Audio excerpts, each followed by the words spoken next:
Hello everyone. Today I'm going to explain the complete journey from your hometown to Japan and explain all the important steps before and after the flight to Japan. So if you're traveling to Japan for the first time, then this video will make everything clear, easy and simple. So let's get started. This video is purely based on my experience traveling to Japan twice. So step 1 will be your flight ticket and visa. So book your flight ticket to Japan and check if you need a visa. This is country specific. So if you are an Indian, you will need a visa. Other countries you must check. And then is the boarding pass. So when you reach the airport, check in at the airline's counter or use online check-in. So you'll receive a boarding pass. This boarding pass will allow you to enter security and board your flight.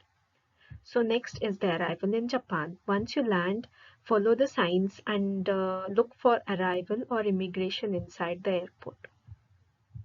So next will be your arrival at the immigration counter. You must keep the documents like passport and visa ready and fill up the disembarkation card. This disembarkation card will either be given to you in the airlines or after you get off from the aeroplane, you'll get it in the airport near the immigration counter.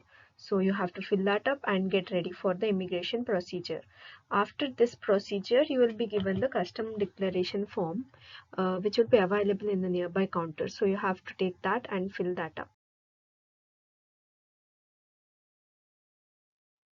So once you arrive at the immigration counter, which is easily identifiable, you must have the documents ready, which is passport, visa if required, and the disembarkation card. You have to submit it, and then your photo and fingerprints will be taken, and on approval, your passport will be stamped.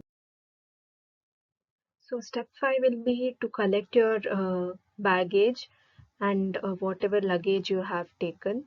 Then step 6 will be the custom declaration card. So fill out the card carefully, declare items like cash, food or any restricted goods if you're carrying them. Then step 7 will be to like they will be checking your custom declaration card and you have to pass through the custom inspection. And then finally you're welcome to Japan. So this is the front view of the disembarkation card for foreigners, and you'll have to fill this. First, you will have to fill your family name, which will be surname or the second name. Then you have to fill your first name. Then you'll have to fill your date of birth according to day, month, and year. Then home address will be according to your passport. So you'll have to write your country name according to the passport and the city name according to your passport. So then will be the purpose of visit, which can be tourism, business, visiting relatives, or anything else. Internship or work will come under others and you'll have to mention it here. Then after that, you'll have to mention the flight number which you have traveled from, and then intended length of stay in Japan according to visa.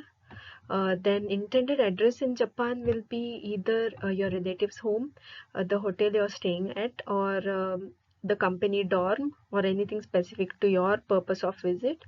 Then you'll have to mention your telephone number for their reference.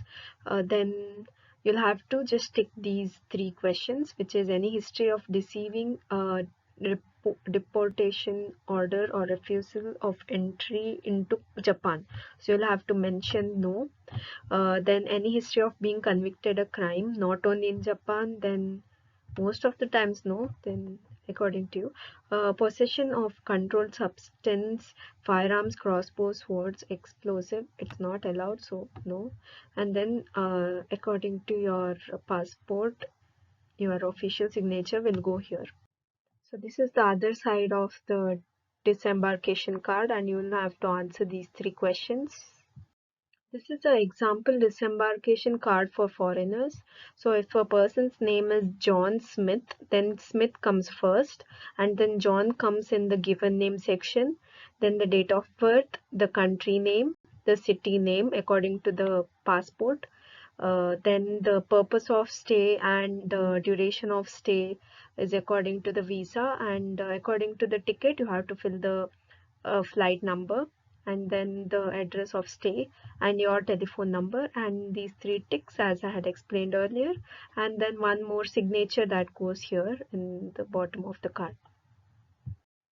After completing your immigration procedure, collecting your luggage, then you'll have to fill this form, which would be available in the counters nearby, which is the custom declaration form.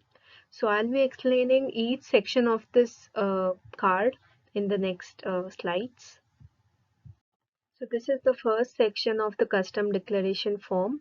You'll have to fill everything in capital letters using English.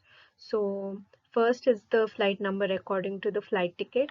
Then the point of embarkation is your city that you had filled even in the disembarkation card.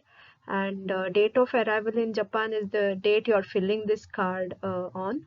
And then your name, the complete name. First is the last name or the surname, and then the first name or your name will go on the second part. Then is the address in Japan where you will be staying in Japan, and then your nationality, your occupation, which is your job. If you're a student, you have to mention student. Then date of birth will be in the format of year, month, and day as shown in this figure, and then your passport number. And after that, the number of family members you're traveling with, you have to specify it here. So after that, you have to fill what you're bringing to Japan, which will be in the tick form, yes or no format. So you'll have to tick whatever is there in your luggage, and you should never try to hide something, because if you're caught hiding, then you'll have a large fine.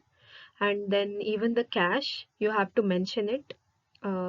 Then you have to mention any unaccompanied articles, etc., and your signature goes down in the bottom of this card.